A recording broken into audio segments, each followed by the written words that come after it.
GS Hindi classes में तीसरी बार आपका स्वागत है। और ये L2 का जो शिफ्ट थर्ड है, दूसरे दिन जो पेपर हुआ था उसकी आंसर की है। सभी प्रश्न मैं आपको बता रहा हूं। तो इसमें आप देखिए, पहला प्रश्न, किस विकल्प में सभी शब्द इंसान के पर्यायवाची हैं? तो इंसान के पर्यायवाची हैं मानव, मनुज, मानुष। कैवर्त है वो केवट का होता है, अनिल है वो हवा का होता है, और बाकी इसमें महीप राजा का होता है, उपल पत्थर का होता है, मारुत हवा का है, बाकी सामान्य है। हानिलाभ में समास है तो ये द्वंद्व समास। देखो द्वंद्व समास ही पूछा गया है सब में। निम्नलिखित में से उपसर्ग युक्त शब्द है तो विज्ञान। विज्ञान उपसर्ग युक्त शब्द है। ये 34वां प्रश्न देखिए, आदमी शब्द है तो आदमी शब्द है वो विदेशी है। ये आपको सबसे पहले बता दिया था कि आदमी शब्द है वो विदेशी है, और यही पूछ लिया। आदमी और औरत, इंसान, ये सभी विदेशी शब्द होते हैं। क्योंकि अब हमें पूरा पता चल गया कि पहले स्मृति का आधार पर था, अब हमारे सामने पेपर है। संस्कृति शब्द का संधि विच्छेद है समजोड़ कृति, ऐसा कैसा बताया हुआ आपको। व्याकरणिक दृष्टि से प्रकृति शब्द है तो प्रकृति है वो संज्ञा है। व्याकरण की दृष्टि से प्रकृति है वो क्या है? संज्ञा। फिर देखो, मुक्त शब्द का विलोम है बद्ध। मुक्त का मोक्ष का बंधन और मुक्त का बद्ध। बाकी मोक्ष, निर्वाण, कैवल्य, ये मोक्ष के ही हैं तीनों। रेखांकित अंश किसका उदाहरण है? मानव विज्ञान, मानव सभ्यता और संस्कृति का एक रूप है। तो और के बारे में देखना है तो और है वो समुच्चय बोध कव्वे। तो ये समानाधिकरण समुच्चय बोध कव्वे। देखो ये टॉपिक जब हमने पढ़ा था तो मैंने आपको बताया था कि इसमें 3 बातें आपको रटनी है, वो बिल्कुल सच हो रही है। तीसरी बात कौन सी थी कि ये जो समुच्चय सूचक कव्वे है इसको भेद सहित रटना है, और भेद सहित आपको लिखवाया हुआ है। उसमें और है, अब वो पूरा का पूरा आपको बताया था कि समानाधिकरण समुच्चय बोध कव्वे है, और उसमें भी ये कौन सा है? संयोजक है। ये संयोजक है। ऐसा कैसा आपको है वो बताया हुआ है। तो आप ऐसे यानी ऑथेंटिक बात जानने के लिए जीएस हिंदी क्लासेज को सब्सक्राइब कर लें। इसके लिए फर्स्ट ग्रेड और सेकंड ग्रेड के लिए भी बहुत सारी वीडियोज हैं वो इसमें डाले हुए हैं, वो आप देख सकते हैं और आपको फायदा हो सकता है। तो जीएस हिंदी क्लासेज को आप सब्सक्राइब कर लें, और टेलीग्राम चैनल है उससे आप जरूर जुड़ जाएं। हर एक सूचना है वो उस पर डाल दी जाती है। तो इससे आपको, अभी देखो बहुत लेट हो गई है लेकिन फिर भी मैं आपको पेपर बता रहा हूं। इसका मतलब है मेरी प्रथम जो वरीयता है वो स्टूडेंट्स हैं, यानी first preference, first choice student है। ये आपको मानना होगा, ठीक है। और दूसरी बात ये भी है कि स्टूडेंट्स जिन्होंने मुझे ये पेपर भेजे हैं या उसमें जो सहयोग करते हैं उन सब का मैं आभारी भी हूं, और आपने इतना सम्मान भी दिया है उसके लिए भी मैं आपको धन्यवाद देता हूं। मैंने पहले भी आपको बताया था कि मेरे स्टूडेंट्स ही मेरे लिए सब कुछ है, और मैं, क्योंकि मेरा इसमें इंटरेस्ट है, इसमें मेरी रुचि है। पेपर आए तो उत्तर बताने के मुझे जो है ना उत्तर छीन चढ़ जाए कि कद आपने स्टूडेंट है माने को सही उत्तर बतावा, ये मुझे चाव चढ़ जाता है, एक उत्साह है। और ये उत्साह है, इसको अगर आपने फील कर लिया तो निश्चित रूप से सिलेक्शन है, निश्चित रूप से नौकरी है। तो आप इसका ध्यान रखें। और थर्ड ग्रेड के लिए ऑफलाइन बैचेज हैं वो भी आधार क्लासेज में शुरू हो गए हैं, झुंझुनू में, हाउसिंग बोर्ड में। तो आप कभी भी ज्वाइन कर सकते हैं। अब आपकी ये आंसर की भी आ जाएगी, उसके बाद में आप आश्वस्त भी हो जाएंगे। और वीडियो और पटवारी के लिए भी, हिंदी के लिए आप ये सामान्य हिंदी वाला कोर्स है वो ले सकते हैं। तो ये सब चीजें हैं, फोन नंबर इस पर दिए हुए हैं, तो आप जो है वो इसमें देख सकते हैं, मतलब उस पर कांटेक्ट भी कर सकते हैं। ये देखिए आप 70 14 91 92 25।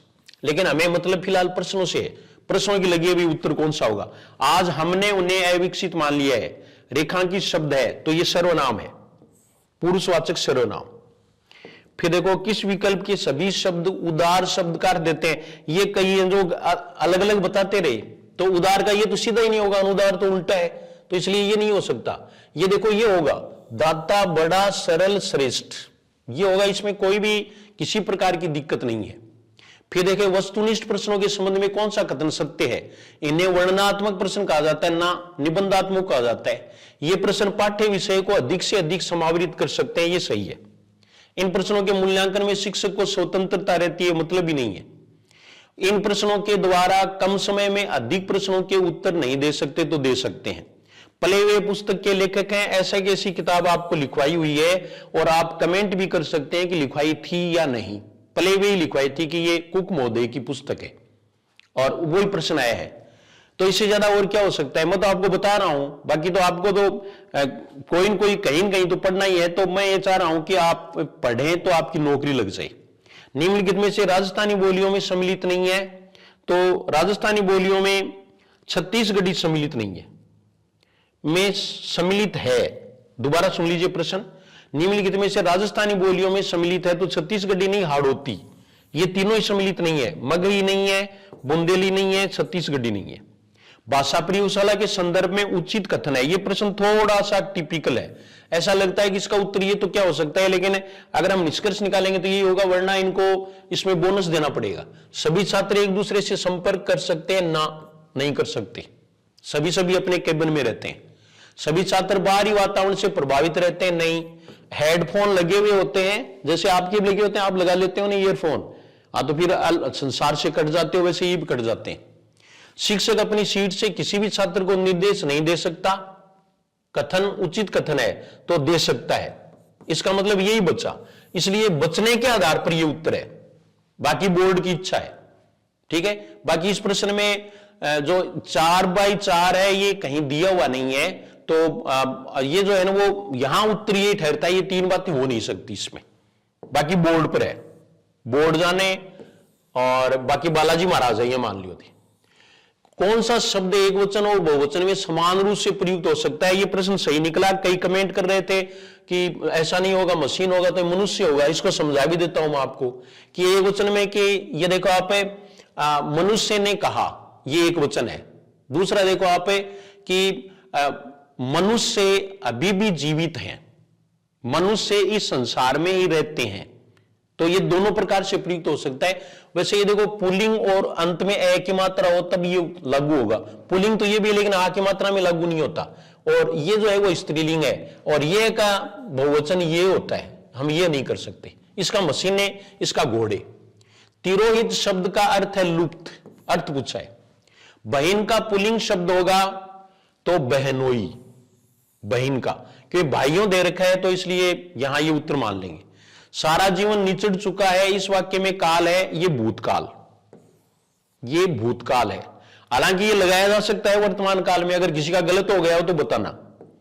गद्यांश में प्रयुक्त अणु तो धन सुख शांति ने खोस लेवे, कहावत में अणु तो शब्द का हिंदी अर्थ है तो अधिक, अणु तो का अणुमित का अधिक अर्थ है। निम्नलिखित में से पुल्लिंग शब्द है तो पुल्लिंग है वो धन है। ये देखिए आप, अग्नि, शक्ति और वस्तु है, ये स्त्रीलिंग शब्द है। स्वगति का सिद्धांत अभिक्रमित अनुदेशन प्रणाली का, अपनी गति से पढ़ सकते हैं। यही सिद्धांत आपको 3 लिखवाए थे मैंने, और लास्ट दिन जब मैंने 3-4 घंटे की क्लास ली थी उसमें भी आपको ये सब चीजें हैं वो बताई हुई हैं। एक लड़की ने मुझे बताया, मैं नाम नहीं जानता उसका, लेकिन उसने बताया कि सर मैंने एक दिन क्लास ली थी और मेरे 27 सही है हिंदी में, बाकी मैंने कोई क्लास नहीं ली। तो लास्ट वाली क्लास वो बहुत इंपॉर्टेंट होती है, तो इसमें सेकंड ग्रेड वाले और थर्ड ग्रेड वाले, फर्स्ट ग्रेड वाले भी सुन लें। परीक्षा से पहले 5-7 दिन है वो यूट्यूब चैनल पर, जो लोग तो मैराथन है वो शौक से नाम ले देते हैं, तो ऐसा नहीं है, बल्कि वास्तविक रूप से लंबी क्लास होगी, वो आप जरूर लेना, आपको निश्चित रूप से फायदा होगा, पहले भी हुआ है। ये देखिए आप, एक परेशानी पहले से होने पर नई परेशानी का आ घेरना भाव वाला मुहावरा है, तो ये कोड में खास होना। पहले किसी ने कमेंट किया कि आया ही नहीं था, उसने पेपर ही ढंग से नहीं पढ़ा। फिर ये देखिए आप 53 चित्र विस्तारक यंत्र की विशेषता है। ये थोड़ा सा देखो इसमें देखो, ये देखिए आप, इसमें ध्वनि की आवश्यकता नहीं होती है क्योंकि ये एपिडाइस्कोप है ही दृश्य सामग्री, तो इसलिए कैसे होगी, तो उत्तर मेरे हिसाब से ये मानेंगे। ठीक है, भाषा प्रयोगशाला का कोई मतलब नहीं है। डायग्राम खींच सकता है, इसमें शिक्षक स्वयं रेखा चित्र में डायग्राम खींच सकता है, तो ये हो सकता है। तो यहां थोड़ी दिक्कत है और बोनस की ओर जा सकता है ये प्रश्न। व्याकरण की शिक्षा प्रारंभ करना, इसमें निश्चित रूप से बोनस मिलने के लिए मैंने आपको सबूत दे दिया था। ज्यादातर वो इससे मानते हैं। ये देखिए आप, ये दोनों उत्तर आपको 2 किताबों में पाए जाएंगे, किसी का भी गलत हो तो बताना। और फिर देखो आप अगला प्रश्न, परीक्षा के समय ये अध्ययन करने वाले छात्रों के संदर्भ में सत्य कथन है, तो उन्हें अपनी कमियों ये वे समझने की अपेक्षा, ये सीधा प्रश्न है, रटने पर अधिक निर्भर रहते हैं। फिर अगला प्रश्न देखो, लेखन में जब कोई शब्द भूल से छूट जाए तो उसे लिखने के लिए प्रयोग किया जाने वाला विराम चिन्ह है, तो हंसपद चिन्ह है, जिसको त्रुटि पूरक कहते हैं। हंसपद चिन्ह ये होता है हंसपद, हंस के पैर के समान। निम्नलिखित में से विजयदान देथा की रचना है अलेखो हिटलर, ये पहले भी मैंने आपको बता दिया। उच्च प्राथमिक स्तर के बच्चे जब बोल लें तो उन्हें टोका न जाए, सुझाव अंत में दिए जाएं। इसमें उनमें कौन से कौशल का विकास होगा, तो उसमें बोलना कौशल का होगा। बहुत सरल प्रश्न है। और यदि तुम अमेरिका जाओ तो तुम्हें, तो यदि का प्रयोग हुआ तो ये संकेतार्थक वाक्य है। ये 59 का प्रश्न है। और फिर अगला देखो, भारतवर्ष में किंडरगार्टन बॉक्स, बहुत इंपॉर्टेंट प्रश्न, जो मैंने आपको पहले बता दिया था कि किंडरगार्टन बॉक्स ये सबसे क्लिष्ट प्रश्न अगर आया है कोई तो वो यही है। और ये पंडित देवीदत्त ने है, ठीक है ना। बल्कि कुछ यूट्यूबर है वो देश पांडे ये बता रहे थे, वो सब गलत होंगे, देख लेना। जब आंसर की आए बोर्ड की तो मिलान कर लेना, तब अपन बात करेंगे। तो ये सारे प्रश्न है वो मैंने आपको बता दिए हैं और आपने मिला लिए होंगे और आपके अधिकतर प्रश्न है वो सही होंगे। ऑफलाइन में पढ़े हो तो अधिकतर का मतलब 25 से 30 के बीच में अगर आप हैं तो हिंदी में आपकी अच्छी स्थिति है इस पेपर में, क्योंकि शिक्षण विधियों के कुछ ऐसे प्रश्न हैं जो रटने पर आधारित हैं, तो वो 1-2 प्रश्न है वो ऐसे हो जाते हैं और आपके प्रश्न है वो निश्चित रूप से सही होंगे। आपने अपने उत्तर जांच लिए होंगे, तो ये मेरा फर्ज बनता था, मैंने मेरा फर्ज निभाया है। अब आप देखें, शेयर करें नहीं करें वो आप जाने और आपका काम जाने। लेकिन मैं ये निश्चित रूप से कह सकता हूं कि जो भी मेरे से रिलेटेड रहा है उस वो अपात्र इस परीक्षा में नहीं हो सकता, वो पात्र ही होगा। और जब नौकरी लगेगी तब आप बनेंगे सुपात्र। बस से इसी आशा के साथ थैंक यू वेरी मच।